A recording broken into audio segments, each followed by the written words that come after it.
Recently, my YouTube colleague Fellowship of Fans published some leaked information regarding Amazon's Lord of the Rings on Prime series. I link it in the description.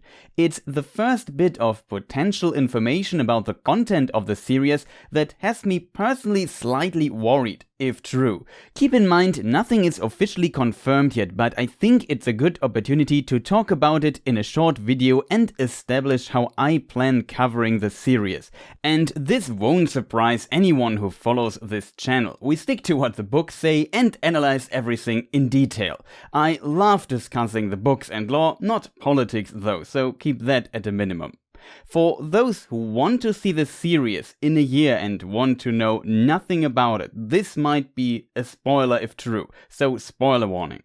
Before we start, a few small hints. Shoutouts to the artists who allowed me to use their artworks like Kimberly80, Ted Nasmith, Jenny Dolphin and all the others. I link their galleries in the description. I tried to pronounce names as Tolkien described it. That includes many trilled R's, and my gaming related content will from now on be posted on my second YouTube channel. Check it out if you like. There's also an update video explaining this change.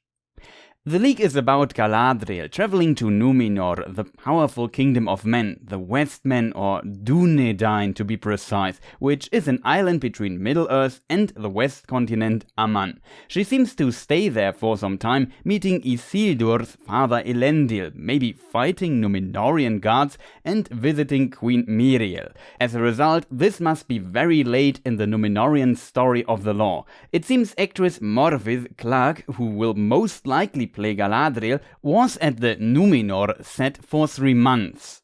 This might be a good indicator that this is true. According to the leak, this might take place over multiple episodes too. It was also stated that the Numenorians were not happy that Galadriel was there because the majority, the so-called Kingsmen, disliked the elves at this time. I explain this in a moment. The leak mentions that she traveled there to ask for help in Middle-earth against the increase in orc attacks, but this was considered unconfirmed or a rumor in the leak itself. So what is it that worries me a bit? Canon is often a problem in Tolkien's works, but of course Lord of the Rings is as much canon as it gets, and in Appendix A of the Lord of the Rings we can read, "And indeed Ar-Adunahor began to persecute the faithful and punished those who used the elven tongues openly, and the Eldar, the elves, came no more to Numenor." How true and reliable this source is inside the world is of course another topic. Tolkien sometimes plays with this, but I don't see a motive or reason why this statement should be unreliable here. As a result, this clearly states that during and after the time of Ar-Adunahor, elves did not visit Numenor at all. He was a king of Numenor and lived Second Age 2709 to 2962, while Tar Miriel was born 155 years after his death. There is some debate regarding the order of kings. See Unfinished Tales, The Line of Elros, note 11, but Tar Miriel clearly was born after his death. On top of that, the elves that sailed to Numenor mentioned in the books I know of did not sail there from Middle-earth, but from the west continent Aman, where the gods or high angels live, and the elves sailed to at some point. However, it is also not stated that Middle-earth elves did not sail there at all, but it seems unusual that an important elf like Galadriel would sail there, and it's nowhere mentioned at all.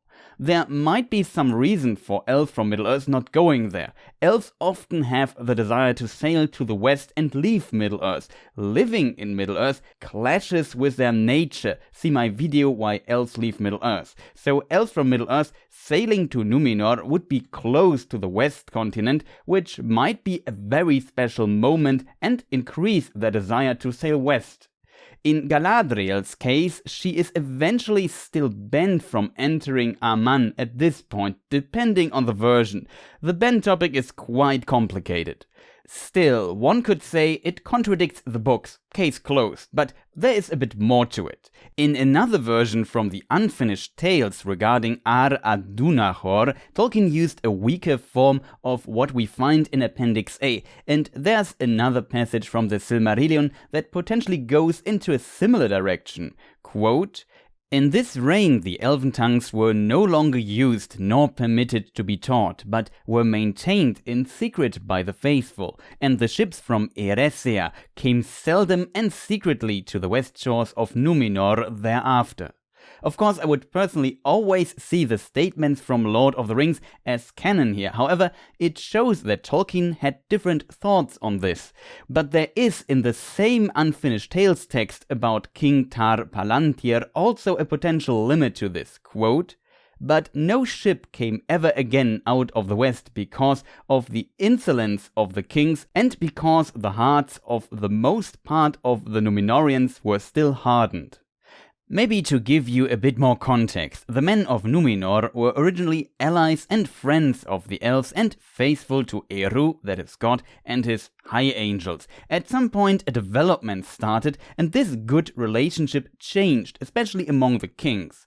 One of the reasons was their fear of mortality and envy towards the elves. Some Numenorians stayed faithful, also called the faithful, others followed the views of the unfaithful kings and became known at some point as the Kingsmen, though Tar-Palantir was again a faithful king and kind of an exception in this time because the last kings were different in that regard. He even used an elvish name again, while the mentioned Ar-Adunachor took an Adunaic name, the managed language of the Numenorians, and the next king after Tar-Palantir should also be the most unfaithful of them all. Returning to the quote, the faithful Tar-Palantir looks towards the sea in the west and hopes that a ship would show up, but it never does. Out of the west, only the elves and, of course, the mentioned angels could come. Of course, this again only means that no elves out of the west came to Numenor, but Middle-earth is of course in the east. Though if we consider that elves from Middle-earth are to my knowledge never even mentioned to have visited the island, it seems strange that this was the case in exactly this time. Elves were simply for a long time not welcome in Numenor. In the Silmarillion we find another quote that gives a bit more context. "These stones were gifts of the Eldar to Amandil, father of Elendil, for the comfort of the faithful of Numenor in their dark days, when the elves might come no longer to that land under the shadow of Sauron. They were called the Palantiri, those that watch from afar." Amandil is the grandfather of Isildur and of course the father of Elendil, and a leader figure of the faithful. The exact birth year of Amandil is not mentioned to my knowledge, but considering the birth date of his son Elendil, he is probably the same generation as the last faithful king Tar-Palantir. They are also related, both are from the direct line of the first king of Numenor, Elros.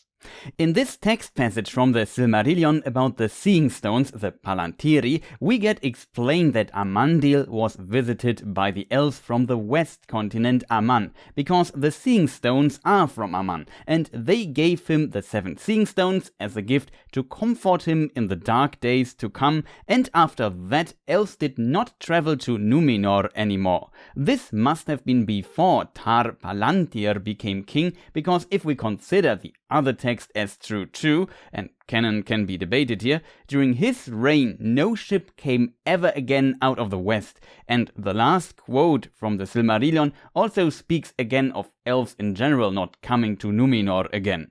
For those curious, Palantir is Quenya, means farseer. The plural Palantiri is also translated with those that watch from afar. Tar-Palantir was a king with a gift of foresight, and the name reflected this. However, the Leak talks about Tamiriel, who is the daughter of Tar-Palantir, and she is not ruling queen for a long time, for reasons I will leave unexplained here. To summarize this, from my perspective, The Lord of the Rings clearly contradicts Galadriel visiting Numenor at all. If you consider the Unfinished Tales and Silmarillion texts, which can be considered less canon, one text might look like it supports this idea more, but if you look further into it, even here are clear limits that end up being contradicting or at least very implausible. The idea Tolkien wanted to transport, in my opinion, elves were not welcome in Numenor, and so they did not go there anymore. The Silmarillion quote mentions the shadow of Sauron, which, depending on how you interpret this phrase, was probably later in the story, but I understand it as the Palantiri were the last gift of the elves and maybe their last visit, and it should help the remaining faithful through the dark times to come. Then no elves came to Numenor anymore. In addition, the statement from The Lord of the Rings is pretty clear too, though a bit in conflict with the other mentioned texts, because Ar-Adunachor died before Tar Palantir was even born. It's hard to say how much sense this potential leak makes inside the series and its storytelling itself. Maybe the series needs an anchor character fans can relate to, like Galadriel, to connect the distant island kingdom of men called Numenor with Middle-earth, where thousands of years later Lord of the Rings takes place. But in my opinion, and I hope I could explain my points well enough, this does not work with what we know from the books and is a huge liberty already. Of course, this is a very small detail for probably many people, but if the leak is true, it shows that the series will at least here take those liberties and not follow the books as close as some might have hoped for. Especially an important character like Galadriel visiting Numenor during its eventful late history would for sure be a detail noted in the books. I hope that the makers have a very good reason to change the lore like this, and I have to admit, hearing this rumor has me slightly worried, though it's not the end of the world and I expected some small changes. In a way, a change like this could feel like the writers don't believe in being able to tell good stories sticking to the source material. But we also know that for the flow and rules of the medium film, some changes have to be made. The Second Age has so many blank pages, but with this place and time, they chose a point with far less blank pages, which can easily lead to problems with the lore. And we discussed the Isildur leak before, which would also fit perfectly into this time. As mentioned, Amandil is his grandfather, and a young Isildur is mentioned doing some things of historical significance during this time too. In the end, we have to see the final result, but these are my thoughts on this leak. Thank you for watching.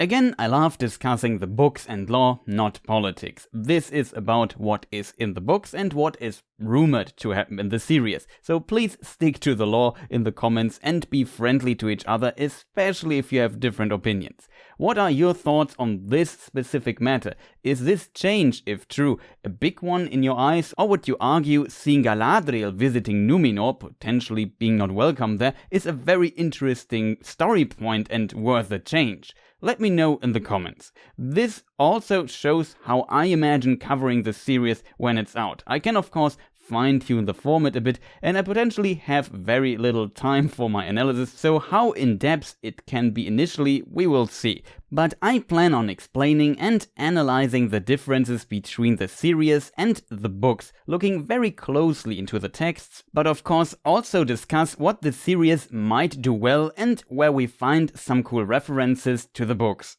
And then give you my opinion and what I think about it, or my critique. That is what I see as the best approach. I guess I won't cover every potential leak and rumor, but here I found the topic very interesting, especially in the context of me making part 2 of my Who is Elrond video covering the Second Age. If you liked this video and want to support me, press the like button, leave a comment, recommend me further, and maybe subscribe. There will be only Tolkien related content on this channel, with very few exceptions from now on, and you'll find my gaming content on my second channel as explained in the already mentioned channel update video. I also sometimes stream games on Twitch, currently Age of Empires 4, so if you're into this, check it out too. Again, thank you for watching and Goodbye.